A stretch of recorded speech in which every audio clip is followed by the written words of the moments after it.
Hello everyone, I am Dr. Shambhavi Das, founder Manonath. So wish you a very happy World Mental Health Day, and today I just wanted to discuss since I wanted to take the topic of corporate world stress. So I have with me Saumya. Great. Yeah. So, why I have selected one from corporate world, and she is very senior most in Ericsson.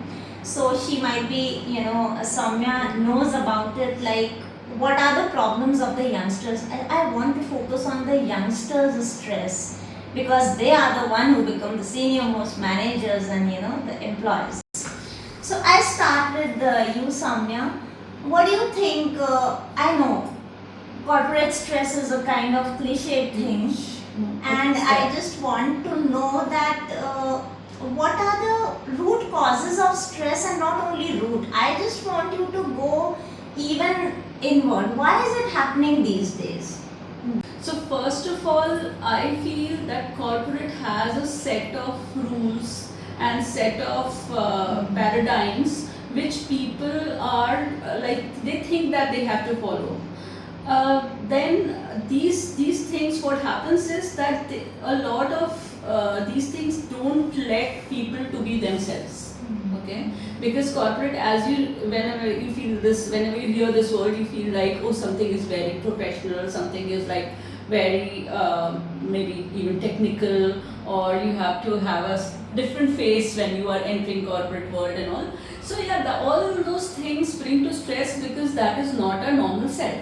Okay, so the first very basic thing, and of course before COVID we had to go to offices and all, and we had to put ourselves like really high-fi clothes and all, some branding and all. I mean, at least a lot of people. So all those branding, all those showing a different face and all those things, they bring stress as usual. Okay, and then how you have to behave, how you have to talk, and with a like 900 trainings every month that they're giving. So each and every training tells you, okay, you shouldn't talk like this, you should talk like that, you should. So all these things, that they gradually bring a lot of stress when you're actually opening up to the client, actually opening up to different levels of people. A junior is opening up to a senior, and very, very higher senior managers and all. So yeah, all those things. Otherwise, all are humans, like basically humans, and they like the same things. I mean, you smile to some person, they are going to like it, whether it's a very senior guy or not so senior. But then there is a very special kind of expression that you have to carry all the time, which is not really laughing, and which is not stereotypical. Yeah. So that brings so much stress. You feel like laughing, but you can't laugh because you're thinking that maybe what are they going to think? They're not going to take me seriously.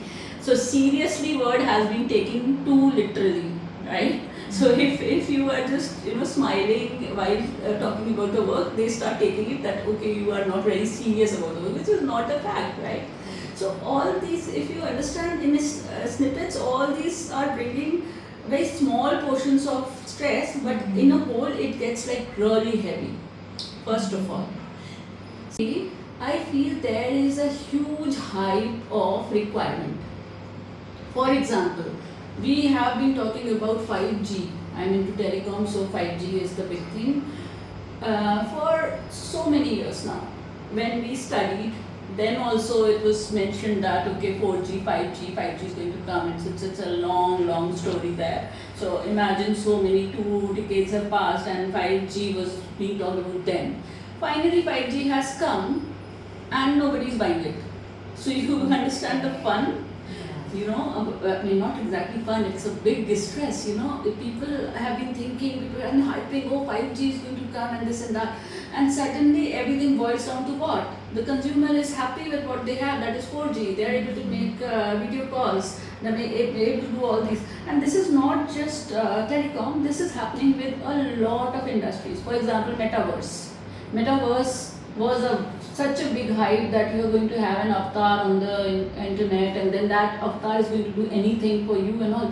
But imagine, I mean, nobody wants that. We are not able to find time for ourselves. Why would we actually deal in an avatar? I mean, even if it is a hype, okay, people use it, but then they understand we have to go closer to ourselves than going outward. They understand. But it gets too late. Okay, so these are the two major reasons what I feel the hype of. So if it is a doctor, I'll give you an example what I've been thinking. I think a lot to myself also that how important something is. So if it's a doctor, they get a call late at night. Okay, you have to come because the person is critical. Then of course the person is critical, you have to go. But if a software engineer gets a call that okay, the code is not working, why can't it be done next day? Why can't you simply go on that roadmap and set the deadline? So why? I mean, you have it in your hand. Nobody's life is going to go away because of that. But if you're going to follow this lady in Pune, she lost her life because of deadlines, right? So those deadlines are all made up. Most of them. We have internal project deadline. Come on, what is internal project deadline? Internal project is you. I mean, you are doing it for yourself. You can just make it 2 years long project rather than a 6 months project. You can do that. You can do it in drops. You have 500 ways to not stress people, but nobody follows that because they are robots. Now coming to Saumya, these 4 things. What I just. Can you just reflect and tell what are the inward solutions for these 4 aspects? Basically, what I feel is the guidelines, the people guidelines or HR guidelines, they have to be, updated now with the latest trends that Aradhya has been talking about. And I think this music therapy is something which could be in the guidelines of the people management itself, right? So imagine if somebody wants such an atmosphere, somebody needs a help, because we do have yoga classes, we do have a lot of classes. Why? Because people can feel a bit, more relaxed, even if stress is there. And we have in fact a lot of apps which have been introduced so that people can feel relaxed just going through the content or maybe just experiencing those apps. So all these things have been done, but the idea is, what I feel is there is a lot of written matter, but the implementation is not happening. To implement that, I have a very strong feeling that the way project deadlines and project roadmaps are there, if you explicitly keep some time for this, maybe one day just for thinking. There are some companies which do that, which is brilliant. So just Friday is Funday. You come to office, but you interact with people, you interact with your bosses and all, but it is Funday. You don't have to talk about work, something of that sort. Then the deadlines are going to be accordingly done, right? So it will be done like four days a week, or maybe even if 5 days a week. Then people can even try to come on Saturday sometimes. They love it. It's better. One is that. Okay.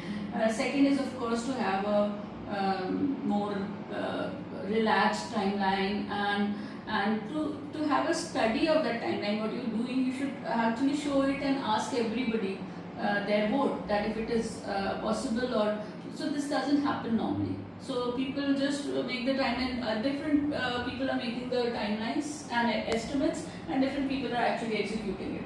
So that has to come together. Okay. Therapy, I think I got it done in my company and people loved it. The only thing is, imagine, they have been asking me for next session and all, but then again, implementation, as you see, because the kind of importance that is being given to the people management is less as of now.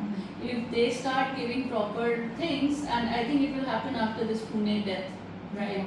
Everybody's talking about it and the companies are a little on fire, okay? So I hope